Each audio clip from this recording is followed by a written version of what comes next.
அனைவருக்கும் ஸ்தோத்திரம். தொடர்ந்து இந்த தொடர் வேதாகமத்தில் இந்த காலை நேரத்தில் தொடர் வேதாகமத்தை வாசிக்கலாம்.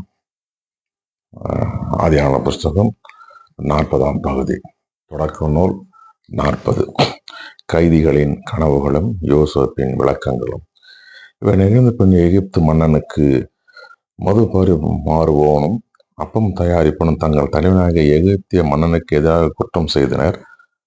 பார்வோன் தன் மது பரிமாறுவனின் தலைவனும் அப்பம் தயாரிப்போரின் தலைவனாகிய இரு அதிகாரிகளும் மீது கடும் கோபம் கொண்டு காவலர் தலைவன் வீட்டில் இருந்த சிறைச்சாலையில் அவர்களை அடைத்து வைத்தான். யோசேப்பு அடைப்பட்டிருந்த இடமும் அதுவே. காவலர் தலைவனும் அவர்களை யோசேப்புடன் சிறை இருக்குமாறு குறித்தான். யோசேப்பு அவர்களை கண்காணித்து வந்தார். அவர்கள் பல நாள்கள் சிறையில் இருந்தனர். எகிப்திய மன்னனால் சிறைப்பட்டிருந்த மது பரிமாறுவோன் அப்பம் தயாரிப்போன் இருவரும் ஒரே இரவில் கனவு கண்டனர். ஒவ்வொரு கனவும் வெவ்வேறு பொருள் கொண்டிருந்தது. காலையில் யோசிப்பு அவர்களே வந்தபோது அவர்கள் கவலையாக இருக்க கண்டார். தம்முடன் தம் தலைவன் வீட்டுக்கால் வைக்கப்பட்டிருந்த பார்வோனின் அதிகாரிகளை நோக்கி, இன்று உங்கள் முகம் எவ்வளவு வாடி இருப்பது ஏன் என்று வினவினார். அவர்கள், நாங்கள் இருவரும் கனவு கண்டோம், அதை எங்களுக்கு விளக்கி சொல்வார் யாரும் இல்லை என்று பதில் கூறினார். யோசிப்பு அவர்களை நோக்கி, கனவுக்கு பொருள் சொல்வது கடவுளுக்கு உரியதல்லவா? என்னிடம் விவரமாக சொல்லுங்கள் என்றார். அப்பொழுது மது பரிமாறுவோர் தலைவன் தன் கனவை பற்றி சொல்லத் தொடங்கினான். என் கனவில் ஒரு திராட்சை கொடி என் முன் தோன்றியது. அந்த திராட்சை கொடியில் 3 கிளைகள் இருந்தன. அவை அரும்பி பூத்து கொத்து கொத்தாய் பழுக்க கண்டேன். என் கையில் பார்வோனின் கிண்ணம் இருந்தது. நான் பழங்களை பறித்து பார்வோனின் கிண்ணத்தில் பிழிந்து அந்த கிண்ணத்தை பார்வோனின் கையில் கொடுத்தேன் என்றான். யோசேப்பு அவனை நோக்கி, கனவின் பொருள் இதுவே. 3 கிளைகளும் 3 நாள்களை குறிக்கும். இன்னும் 3 நாள்களில் பார்வோன் உன்னை தலைநிமிர செய்து உன்னை மீண்டும் முன்னைய பதவியில் அமர்த்துவான். முன்பு நீ பார்வோனின் மது பரிமாறுவோனாய் இருந்த காலத்தில் செய்தது போல அவன் கிண்ணத்தை அவன் கையில் கொடுப்பாய். உனக்கு வாழ்வு நலமாய் அமைந்த பின் என்னை மறவாமல் எனக்கு தயை காட்ட வேண்டுகிறேன். பார்வோனிடம் சொல்லி என்னை இச்சிறையிலிருந்து விடுவி. ஏனெனில் நான் எபிரேயரின் நாட்டிலிருந்து கடத்தி கொண்டு வரப்பட்டேன். என்னை காவற்கிடங்கில் தள்ளிவிடும் அளவிற்கு நான் யாதொரு குற்றம் செய்யவில்லை என்றார். யோசேப்பு இவ்வாறு தகுந்த விளக்கம் அளித்ததை கண்டு அப்பம் தயாரிப்பின் தலைவன் அவரிடம், நானும் ஒரு கனவு கண்டேன். இதோ 3 அப்பக்குடைகளின் தலையில் இருந்தன. மேற்குடையில் பார்வோனுக்காக சுட்ட பல வகை அப்பங்கள் இருந்தன. பறவைகள் வந்து என் தலைமையில் இருந்த கூடையில் இருந்து அவற்றை தின்று விட்டன என்றான். அதற்கு யோசிப்பு, கனவின் பொருள் இதுவே. 3 கூடைகளும் 3 நாள்களை குறிக்கும். இன்னும் 3 நாள்களில் பார்வோன் உனது தலையை வெட்டி உன்னை கழுமரத்தில் ஏற்றுவான். பறவைகள் வந்து உன் சதையை தின்னும் என்றார். 3ஆம் நாள் பார்வோனின் பிறந்த நாள் விழா. அன்று தன் அலுவலர் அனைவருக்கும் அவன் விருந்து அளித்தான். அந்த அலுவலர் முன்னில் மது பரிமாறுவோரின் தலைவன் அப்பம் தயாரிப்பவரின் தலைவனாகிய இருவரின் தலைகளை நிமிர்த்தினான். மது பரிமாறுவனின் தலைவனை முன்னைய பதவிக்கு உயர்த்த முன்பு போல் அவன் பார்வோனின் கையில் கிண்ணத்தை கொடுக்கலானான். ஆனால் அப்பம் தயாரிப்போரின் தலைவனை பார்வோன் கழுமரத்தில் ஏற்றினான். யோசேப்பு அவர்களுக்கு விளக்கி சொன்னபடியே இவ்வாறு நடந்தது. ஆனால் மது பரிமாறுவோரின் தலைவன் யோசேப்பை பற்றிய நினைவில்லாமல் அவரை மறந்து விட்டான். வாசிக்க தெரிந்து கொள்ளப்பட்ட ஆதியான புத்தகம் 40ஆம் பகுதி வாசித்து முடிந்தாயிட்டு தொடர்ந்து 41ஐயும் வாசிக்கலாம். பார்வோனின் கனவுகளும் யோசேப்பின் விளக்கமும். 2 முழு ஆண்டுகள் கழிந்த பின் பார்வோன் ஒரு கனவு கண்டான். அக்கனவில் அவன் நைல் நதி கரையில் நின்று கொண்டிருந்தான். அப்பொழுது அழகிய கொழுத்து 7 பசுக்கள் நதியிலிருந்து கரைக்கு வந்து கோரை புற்களிடையே மேய்ந்து கொண்டிருந்தன. அவற்றை தொடர்ந்து நலிந்து மெலிந்து வேறு 7 பசுக்கள் நைல் நதியிலிருந்து வெளிவந்து கரையில் இருந்த மற்ற பசுகளோடு நின்று கொண்டன. நலிந்த மெலிந்த பசுக்கள் அழகிய கொழுத்த 7 பசுக்களை விழுங்கி விட்டன. அதன் பின் பார்வோன் துயில் களைந்தான். மீண்டும் அவன் கண்ணை இருந்தபோது 2வது கனவு கண்டான். அக்கனவில் செழுமையான பொன்னிற 7 கதிர்கள் ஒரே தாளில் காய்த்திருந்தன. அதன் பின் கீழே காற்றினால் தீர்ந்து போன கதிர்கள் தோன்றின. அந்த பதறான கதிர்கள் 7 செழுமையான முற்றிய கதிர்களை விழுங்கிவிட்டன. பார்வோன் கண் விழித்து தான் கண்டது கனவு என்று உணர்ந்தான். காலையில் அவன் மனம் கலக்கமுற எகிப்து நாட்டில் எல்லா மந்திரவாதிகளையும் ஞானிகளையும் வரவழைத்து தன் கனவுகளை எடுத்துரைத்தான். ஆனால் அவற்றை அவனுக்கு விளக்க கூறுகிற எவரும் இல்லை. அப்பொழுது மது பருமாறியோரின் தலைவன் பார்வனை நோக்கி, என் பிழை என்றுதான் என் நினைவுக்கு வருகிறது. பார்வனாகிய தாங்கள் இன்னும் ஒரு சமயம் ஊழியர் மீது கடும் ஜனம் முற்று அடியேனே அப்பம் தயாரிப்பின் தலைவனையும் காவலர் தலைவன் வீட்டில் சிறையில் வைத்தீர். அச்சமயம் ஒரே வெவ்வேறு பொருள் கொண்ட கனவுகளை நானும் அவனும் கண்டோம். அங்கே காவல் தலைவன் ஊழியனாகிய எவரே இளைஞன் ஒருவன் எங்களோடு இருந்தான். நாங்கள் அவனிடம் எங்கள் கனவுகளை விவரித்து சொன்னோம். அவன் எங்கள் கனவுகளை அவனவன் கனவுக்கேற்ப விளக்கி கூறினான். அவன் எங்களுக்கு விளக்கி கூறியபடி யாவும் நடந்தன. முன்னைய பதவி எனக்கு மீண்டும் அளிக்கப்பட்டது. அவனோ கழுமரத்தில் ஏற்றப்பட்டான் என்றான். பார்வோன் ஆள் அனுப்பி யோசிப்பை அழைத்து வர செய்தான். அவர்கள் அவரை காவல் கிடங்கில் இருந்து விரைவாக வழி கொணர்ந்தனர். அவர் முடித்து இருத்தி கொண்டு புத்தாடை அணிந்து பார்வோன் முன்னிலைக்கு வந்தார். பார்வோன் யோசேப்பை நோக்கி, நான் கனவு கண்டேன், ஆனால் அதற்கு விளக்கம் சொல்வார் யாரும் இல்லை. கனவை கேட்டால் நீ தகுந்த விளக்கம் கூறுவாய் என்று உன்னை பற்றி சொல்லி கேள்விப்பட்டேன் என்றார். யோசேப்பு பார்வோனுக்கு மறுமொழி, நான் அல்ல, கடவுளே பார்வோனுக்கு நலமிகு மறுமொழி வழங்குவார் என்றார்.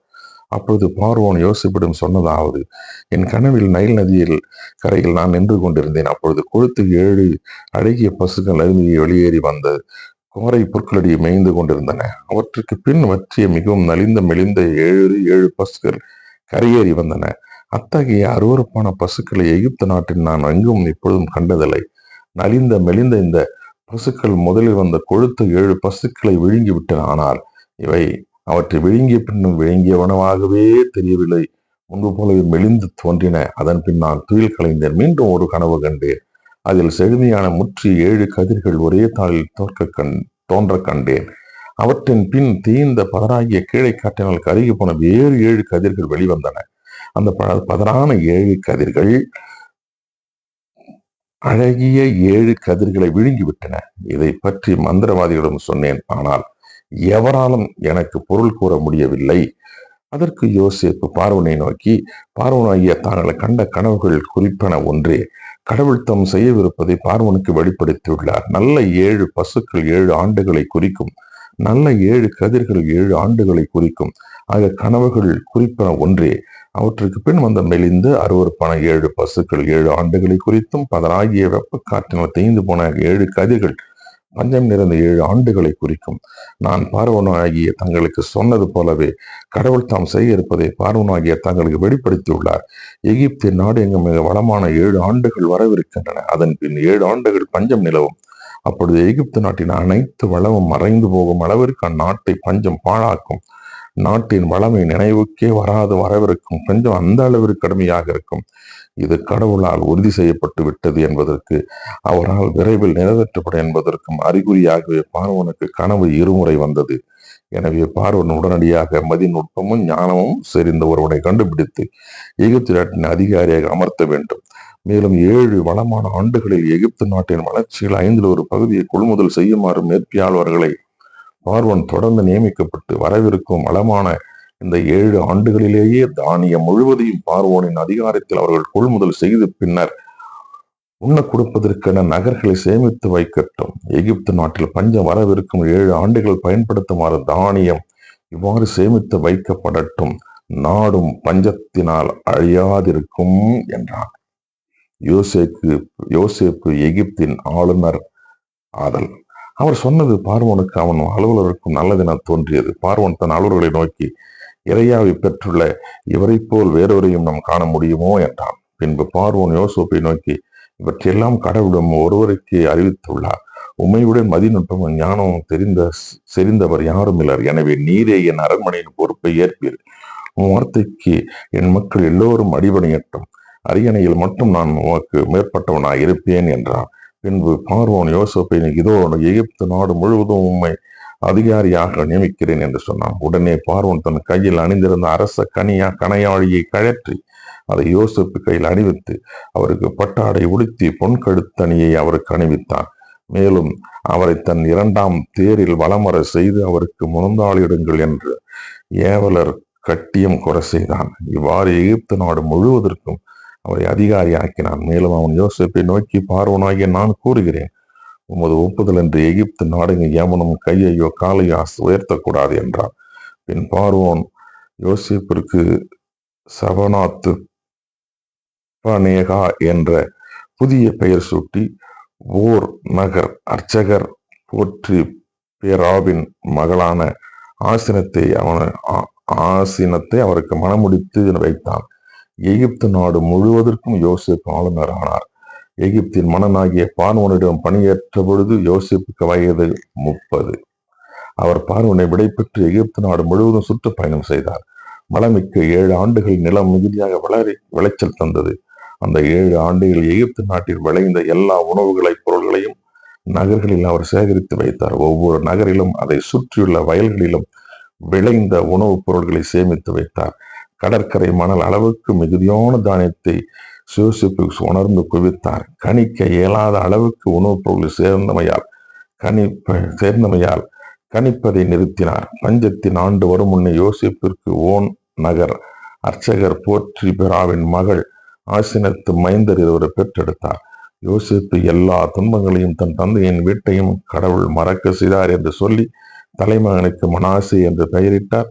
பின் நான் துன்புற்ற இந்த நாட்டில் கடவுள் என்னை பலுக செய்தார் என்று சொல்லி அடுத்தவனுக்கு எப்ராஹிம் என்று பெயரிட்டார். எகிப்து நாட்டின் வளமான 7 ஆண்டுகள் முடிவுற்றன.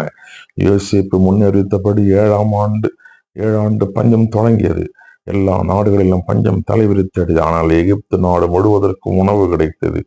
எகிப்து நாடு முழுவதும் பஞ்சம் வந்த பொழுது மக்கள் பார்வோனிடம் வந்து உணவுக்காக வாழப்பட்டனர். பார்வோனை எகிப்தில் அனைவரையும் நோக்கி, யோசேப்பிடம் செல்லுங்கள், அவர் சொல்வதை செய்யுங்கள் என்று கூறினார். நாடு முழுவதும் பஞ்சம் பரவிய பொழுது யோசேப்பு களஞ்சியங்களை திறந்து எகிப்துக்கு தானியங்களை விற்குமாறு செய்தார். ஏனெனில் எகிப்து நாட்டில் பஞ்சம் கடுமையாயிருந்தது. உலகெங்கும் கொடும் பஞ்சம் நிலவியது. அனைத்து நாட்டு மக்கள் யோசேப்பிடம் தானியமாக எகிப்துக்கு வந்தார்கள். வாசிக்க தெரிந்து கொள்ளப்பட்ட திருமறை பகுதி வாசித்து முடிந்தாயிற்று. கடவுளுக்கு மகிமையும் ஆட்சியும் உரித்தாக. தொடர்ந்து இந்த தொடர் வேதக வாசிப்பில் இணைந்திருங்கள். கடவுள் நம்மையும் குடும்பங்களையும் ஆசீர்வதிப்பாராக. ஆமென்.